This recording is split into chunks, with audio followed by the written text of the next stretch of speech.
And you are live. Okay, folks, this is, what are we again? House Education, March 20th, 2025. Taking a little break from our education transformation work. This is Outright Vermont Youth Leadership Day. I have a nice opportunity to hear from some of the youth in Vermont, which we're always happy to have. I do not know what the testimony plan is, Dana. Do we have folks in order? There's definitely folks here who know what it is. Great. We would love to have whoever would like to testify first or second, sit right up front here and talk to us. All right, you guys will run, we got you and first and second. Yeah. You take them, so feel great. Great. Welcome to the House Education Committee. We love hearing from young people in Vermont. I'm very happy to have you here. The floor is yours. If you just introduce yourselves, tell us where you're from, and then tell us what you have to say. Hello, my name is Ren Parker. I use she, her pronouns. I'm from Hartford in Windsor County. Do I just keep going then? Sure. So I am a trans woman, and as I said, I use she, her pronouns. I am a 3-season varsity athlete. And for a long time, I thought my gender and the sports I loved playing were mutually exclusive. But thanks to a lot of work done by Vermont, I know that is no longer the case. Despite my confidence in my identity and my resolve to play sports, the sports I loved, I still faced backlash and was judged deeply for doing this. 2 years ago, I was the center of a lawsuit involving a snowboarding coach commenting on my gender identity. He sued the school and the state claiming protections under freedom of speech and religious beliefs. He was backed by a designated hate group who funded his lawsuit, and they told his story every chance they had. He told a story of a respectful conversation that took place during a break-in competition about the physical advantages of males. His recollection of this story was very different from mine. I remember it like it was yesterday. The air was cold, the kind of cold that bites at your face. I was looking down at the boxes and rails from my perch atop the jump, my hype music playing as ideas of tricks flashed through my head. I remember the harsh screech of a megaphone ring out, 10 minutes till girls drop. Be ready on deck. Then I remember the crunch of Burton boots as my friend approached. They said, "Hey Ren, do you have a minute?" I could instantly see the concern on their face. My coach was talking and you came up. He said we have to compete extra hard today because a boy, pretending to be a girl, was trying to steal our win. My eyelids stung as I did my best to hold back tears.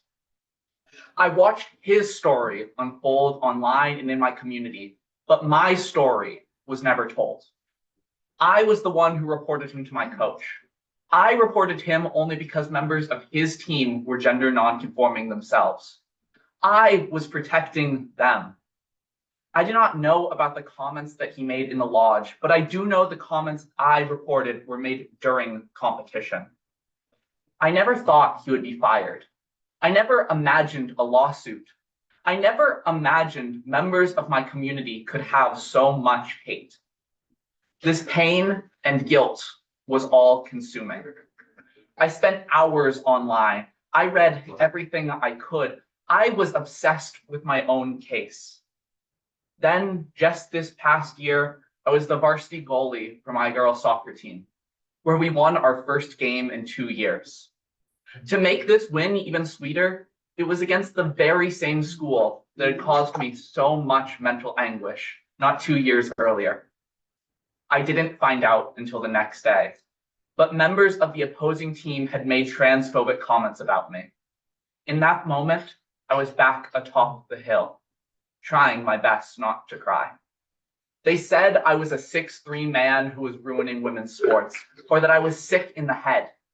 Some went as far to say as I should have killed myself instead of playing soccer. But my team showed up in full support. A week later in a rematch, we wore ribbons in our hair the color of the trans flag, and I knew I was safe because my school and community was there with me. We were all in that together. My story could have ended in isolation, but instead it became a story of resilience, support, and the power of community. That is what we should be building, a Vermont where every student knows they belong. So I ask you to help protect us, protect trans students like me, protect our rights to play, to exist, and thrive. Thank you. Thank you, Jen.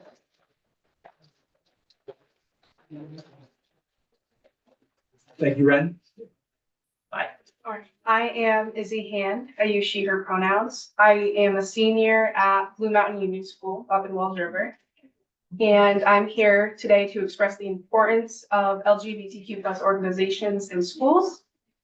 For a little background, I go to a pre-K through 12 school and there's about 400 kids there. So very, very small. And although our community is pretty tight knit, our hallways still have a lot of homophobic language. And there's also just not a lot of education or knowledge around the LGBTQ plus community. Last year, I helped my school create a GSA, Gender Sexuality Alliance, which I'm now the president of. And since then, we have brought in multiple LGBTQ plus youth or LGBTQ plus organizations, some talking about harm reduction for LGBTQ plus youth specifically, and then Outright Vermont is also one of them. And since partnering with Outright, our staff has become more educated on LGBTQ plus language, pronouns, and also they've started speaking up more once they hear homophobic language happening to students or when they just hear it in general. And even though having them in our environment helped tremendously, there's still a ton of homophobic language going around in our schools, which with the recent anti-LGBTQ plus executive orders, I'm not sure if these organizations will even be allowed in schools to work with youth in the near future. So what I'm asking is to just have more LGBTQ plus organizations and knowledge and education in schools. As soon as we start like destigmatizing it and making it a part of our actual everyday lives and a normal part of our everyday lives, I think the world will be more receptive to it. Thank you very much. Thank you. Are there others who are lined up to speak? I'm seeing a nod over there. Great. Allie and Donna.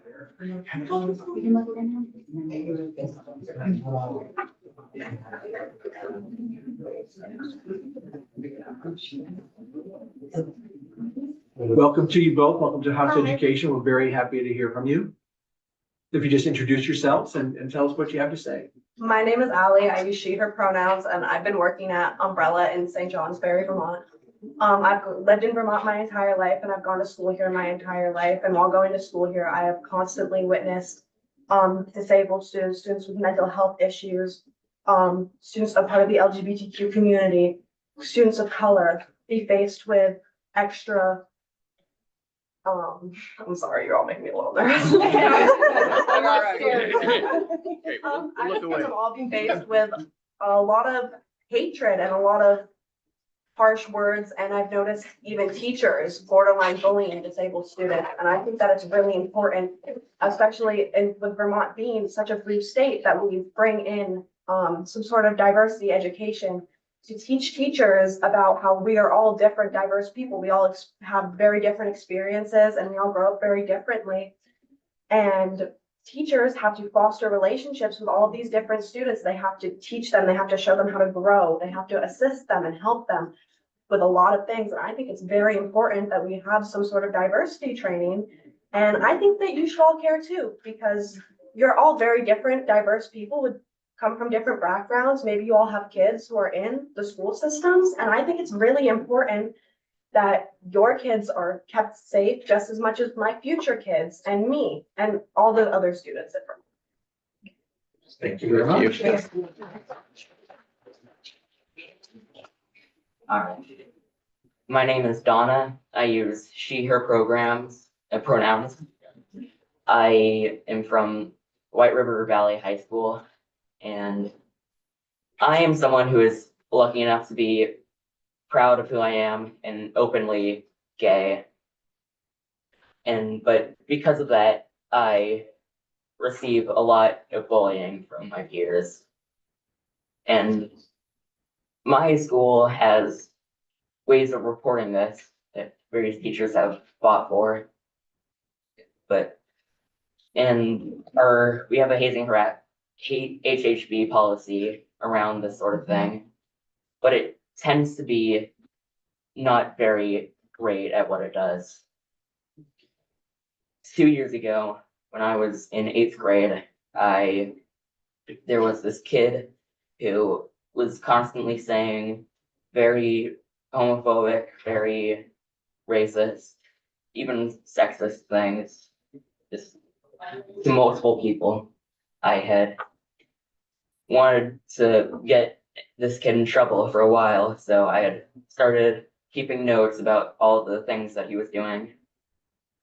And then after a while, I reported it to the administration and just told them that this kid was being openly hateful to a lot of different people. And so they started an investigation. This kid, I had multiple different people who had also been targeted by this kid who were standing with me. And I was trying to tell them what was happening, but the school talked to me and said that the investigation that I started, that I was not allowed to talk to anyone about it, even though I was the one who had started the investigation, which I found very annoying, but I, for the most part, listened. But after a while, they came back to me saying that they didn't see what the kid was doing to be considered bullying. They didn't give any reasons why. They didn't explain, like, if they were going to do anything, any punishment to him at all. But then they started to say that I was bullying him for reporting him for being racist, homophobic, and transphobic. And so the school started to get mad at me. And I got very upset. I talked with multiple different people, but nothing was changing. Luckily, they never actually started any investigation on me because they told me that what I was doing could be considered bullying. And this story does not have a happy ending. That child is still in the school and is still not being a great person. And I would like to change how our hazing, harassment, and bullying policy is so that there's not so much, I understand that confidentiality is important, but I wish to be able to know at least why things were dropped or why they decided that it wasn't good enough. And I would like to change that.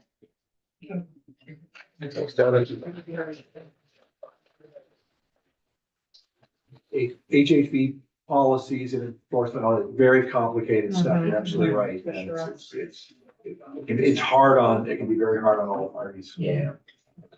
Do we have more speaking? Great. So make sure we get everybody in the time that we have. Thank you. Welcome. I feel very fortunate to be in front of you all. And first off, I'd like to thank you all for being here and listening to us, and taking our opinions and our matters into consideration. Would you mind just introducing yourself for us? I am Ezra Woodward. I go to school at Blue Mountain Union in Wells River, and I'm part of the GSA there. Just for kind of a little background, I was homeschooled until grade 9. And so I feel fortunate that I was, able to be brought up in a way where there wasn't judgment or there wasn't discrimination. And I feel even more fortunate to go into a public school and feel supported by teachers. Just the people around me make me feel like I can actually function at school. And I don't know how I would be able to pursue my education and be myself in that environment without the people there to support me. And without those people, I feel that many children, and even many adults who work in the education, just everything, it would be awful for those people. And sorry, but yeah. Thank you. Thank you, Ezra. It's really nice to hear that you found a public school in Vermont that you find to be supportive and all that. Yeah, thank you. I assume that's probably due in strong measure to much of the work of Outright Vermont in the school. Yes. Welcome. Hey, my name is Arena. I'm a junior at Colchester High School. I use she, her pronoun. I apologize when you look at my That's fine. I'm here today to shine light and advocate for myself and other voices who need to be heard. We are living in a time where education is scary, uncertain, and hostile. Policies at a federal level are being stripped away from marginalized students and teachers, silencing serious discussions and attempting to erase the stories and experiences of people who have every right to share them. This isn't about politics. It's about real people, real students, real futures. When schools fail to acknowledge the full spectrum of human experiences, when history is censored, when identities are dismissed, when there's lack of representation, we're creating a strong community where some thrive and succeed while others suffer and struggle. This isn't promising education, it's promising exclusion. As you continue to pass new bills, I can't urge you enough to remember it's your job to value the community and stand with those who are undervalued. Thank you. Thank you. We have maybe a couple minutes if there was anybody else who wanted to speak.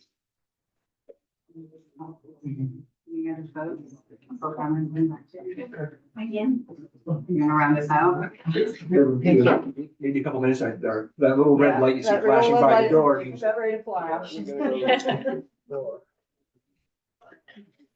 Hi, I'm not a youth.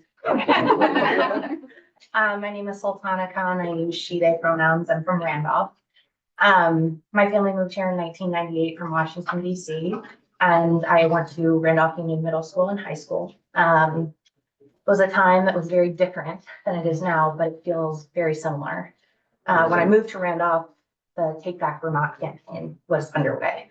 And there was a barn down the street from my school that I saw every day that had a huge sign that said Take Back Vermont.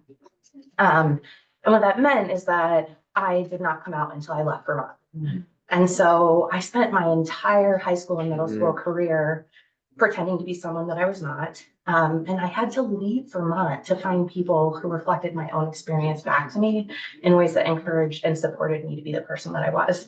And when I think about that, I love Vermont. I'm back. But the fact that I had to leave to find support and freedom to be myself means that Vermont missed out on almost 15 years of my life. My money, my expertise, my connection to community. And so it's not just what Vermont and education opportunities can do for young people. It is also what we can do for Vermont if we are encouraged to stay here. So that's a thing that I feel strongly about. And I would also just say that when I was in high school, there were no programs to support LGBTQ+ students. And What we do know, what the evidence shows, is that GSAs in schools improve outcomes for all students. What we also know is that having even one teacher of color also improves academic outcomes and social emotional outcomes for all students in schools. And so as we're thinking about representation and we're thinking about how we can support young people, I also want to just name that education reform is a thing that young people and teachers should be united in working together for. And involving youth leadership in that process is a really critical way to provide environments that support young people for who they are. Thank you. Thank you. Thank you all for making the time to come in and be with us. Really appreciate it.